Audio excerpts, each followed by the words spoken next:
Hi, this is Andy Doctor. Today, let's talk about brake fluid. We know the brake system of a passenger car runs on hydraulic, and obviously there is a fluid inside. Nowadays, most manufacturers ask you to replace that fluid every 2 to 10 years. So when should you actually replace it? Should you go with a recommendation or maybe some parameter that you can check? Indeed, the most important parameter of the brake fluid is how much water is inside. If it has too much water, you should replace it. So how would you know how much water is inside? Well, it's very simple. You can use a tester like this. Okay, this is a tester itself, and this is the simple package. It runs on AAA battery. I already put the battery into it, even include the battery, by the way. Everybody know how to install a battery. So it basically read how much water is inside. Start with 0, 1 and 2 is okay, 3 is dangerous now, and if 4 or higher, then it's definitely not good. Now, if you ask, what's the matter with water? Well, the problem though is that if your brake fluid contains too much water, the fluid will boil a lot easier at much lower temperature. Under hard braking, it will boil and produce a lot of air bubble, and that basically going to kill the function of the brake system. Super dangerous, and that's why you should replace it when it has too much water. Of course, if it looks dirty, you should replace it too. Okay, now this is a 2019 Audi Q7. The manufacturer indeed say we need to replace it every 2 years. I have been lazy.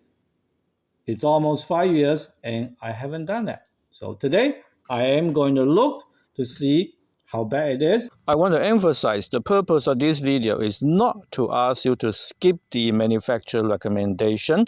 Well, their recommendation usually are too aggressive because in that case, dealership can make more money also.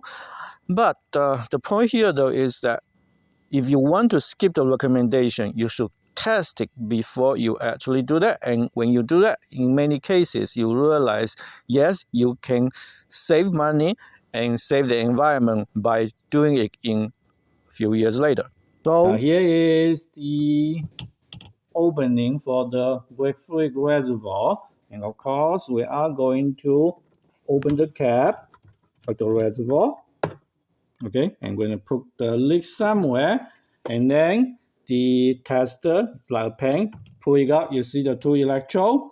Okay, you can turn it on, it will have a green light. When the electrode doesn't touch anything, the green light just tell you, hey, you have battery. Now we are going to dip into the brake fluid, okay, and see. Okay, so the yellow light is kind of blinking, but for the most part, it's still green light, and if you remember, that light is 1%, less than 1%. So in other words, even though it's 5 years, 3 years past the manufacturer recommendation, it's still really good. No, I'm not going to do it, and just want to show you it. I hope you can see that the tips is wet here, okay? So it's not that we dig a force test or anything. It indeed submerged into brake fluid, and we can try that one more time, but it said that it's less than 1%. Okay, so it should be good. Of course,